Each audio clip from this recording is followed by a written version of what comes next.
Clearly, the Rams don't care about first-round picks that much. But what if that wasn't the case? What if they hadn't traded away their first-round picks? Where would they be? Well, let's get into it. So this will be the first of 4 trades we're going to talk about. There was also a 5th, which was just really, one of their getting rid of a first-round pick trades was just trading back out of the first round, which is kind of a little different. But the first major one was the Jared Goff trade.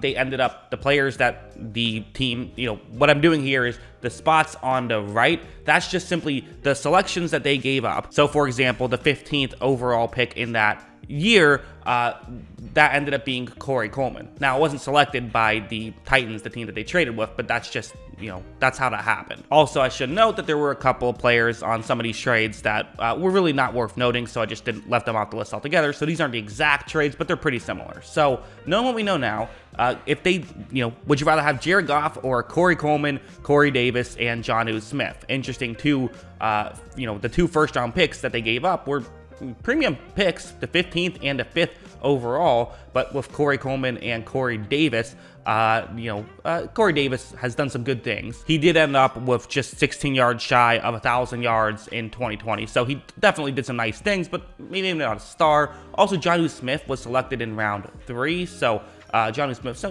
again, some talent here. But as a whole, I think that, a quarterback helps you win more. So Jared Goff probably was better here. The next trade was Brandon Cooks. The Patriots traded him, and they got Isaiah Wynn back. So this one, again, kind of interesting. I think that, when it happened, Brandon Cooks was clearly, they wanted to trade immediately. They went to the Super Bowl largely through the contribution, at least in part, through the contribution of what Brandon Cooks brought to that team. So in the short term, it certainly helped, although as of right now, you'd probably rather have Isaiah Wynn. Going over here, this is the worst one. This is, in my opinion, is the most oh my goodness, that looks terrible in hindsight. Jaguars, what were you doing? Again, Jalen Ramsey wanted out of Jacksonville. At the time, giving up 2 first-round picks felt like a lot to get Jalen Ramsey. That was the consensus. But you look at who the Jaguars got, Kayvon Chason, who just hasn't done much for the Jaguars so far. Still young, but as of right now, looks like he might not be a star. And then Travis Etienne, who, again, like him a lot as a prospect. He was injured all his first year. Can't hold that against him too much, but he is a running back who is now coming off of an injury. So if you were, in a vacuum, who would you rather have here? You'd clearly rather have Ramsey, although again, the money comes into play. You have to pay Ramsey, of course, as well. So it's really Kayvon Chason, Travis Etienne, and roughly $18 million. That's kind of the real trade, but I think I'd still rather have Ramsey. And then finally, of course, the most recent one in our heads, the Matthew Stafford trade, who a lot of to be determined here. You have Afidi Melifonwu, and then obviously they just drafted the Vikings just drafted Lewis Cine with pick 32. That was originally the Lions pick, so that's why he's there. And then there's still a first-round pick that has not been made yet, so who knows where that one will be. But still, again, looking at this, I think you'd rather have Stafford. So this is the final list, and I guess the question that I'm going to pose is, what would you rather have? Would you rather have, Jared Goff, who you then get rid of, and get Matthew Stafford, Brandon Cooks, who you eventually get rid of, and so basically just Jalen Ramsey and Matthew Stafford, or would you have all of the players that are to the right, Corey Davis, Jonnu Smith, Isaiah Wynn, even Kayvon Chason, it's worth taking a flyer on.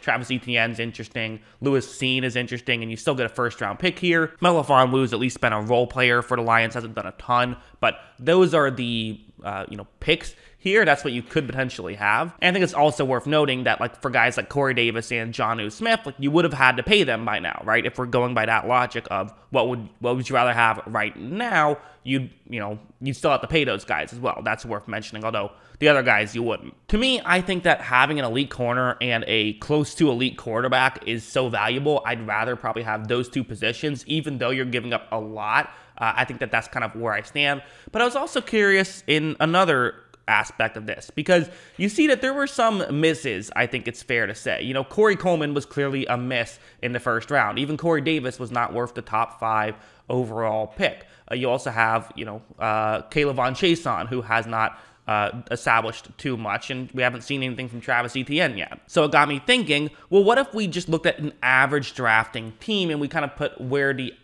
consensus big board would have had these picks being. Then it would look something like this. So the Jared Goff trade would have, instead of being for Corey Coleman, Corey Davis, and Jonnu Smith, what it would have instead been was Myles Jack, Jamal Adams, and Kareem Hunt if the teams were average at drafting. Now, Kareem Hunt, there's an asterisk. If there's an asterisk, that's because, so Jonnu Smith was selected with the 100th overall pick. What I did was, instead of going to pick 100 and then looking at the top 99 guys and seeing who was the best on the consensus big board still available, I just simply looked at who was 100th on the consensus big board that year. It was actually Kareem Hunt. So either way, that would have worked out well for whichever team was drafting pick 100. For Brandon Cooks, instead of Isaiah Wynn, it's Harold Landry. For Jalen Ramsey, it's actually still Kayvon Chason as one of those first-round selections, although Jeremiah Owusu-Koramoah with the other one. And then for the Matt Stafford thing, again, Deontay Brown is now in there instead of Melifonwu. And then you have Andrew Booth and still a first-round pick. So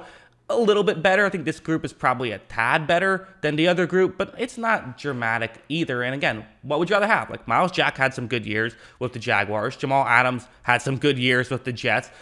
He's getting used wrong in Seattle, but is still, I think, a talented player. Kareem Hunt definitely adds value to your team. Harold Landry adds value to your team. Jeremiah Owusu-Koramoah had a really good rookie year. All those guys are good, but I still just think, like, getting a great corner and getting a great quarterback are hard to find, and you still got some years out of Jared Goff, and you got, a little bit of time out of Brandon Cooks, who helped you get to a Super Bowl. Those guys nearly won you a Super Bowl already, so I still think that the value that they got from these trades still definitely helped them. So I guess the final verdict, so to speak, is that kind of what we knew. Like, yeah, the Rams are better off for having won a Super Bowl by getting rid of some draft picks and getting the star players. I do think what this tells us a lot as well is it really does give you pretty significant value making a move like this immediately in the short term. So if you are a team ready to compete, like I'm thinking about, like, a Tampa Bay should absolutely go out and trade multiple first-round picks for a star player. Like, that totally makes sense. Now, one thing that I think some teams are going to miss, which is important, like, Seattle missed this, right, is you have to trade those picks for a player in a premium position. The way that the Rams have done it, it's been quarterback, a wide receiver, and then a cornerback, which those are the premium positions, whereas I think the NFL sort of views like a defensive end or even a linebacker as kind of those premium positions, or a pass rushing safety. And if you view it that way, you might run into some trouble. I think that's kind of another important aspect. And again, a great pass rusher like, say, Aaron Donald, that's kind of the exception to the rule. It seems like there's only a few guys like that, and they probably, that's going to be tough. So that's kind of a main reason why I think that the Rams have been able to be so successful, is they've been able to do that, and they've still drafted well later in rounds to get the players they needed to get. That's the other aspect, is they've drafted well. But I wanted to just kind of look through it and say, again, it's interesting, right? What's the world where the Rams didn't do this, and they now have Kayvon Chason and Jeremiah Owusu-Koramoah and Harold Landry and Jamal Adams and Myles Jack? Maybe they trade Jamal Adams for 2 first-round picks and they have more draft capital. Who knows what happens? But it's very interesting. But yeah, that's what I think about all of this. What do you guys think? Let me know in the comments below. Always love hearing from you. And of course, as always, thanks for watching.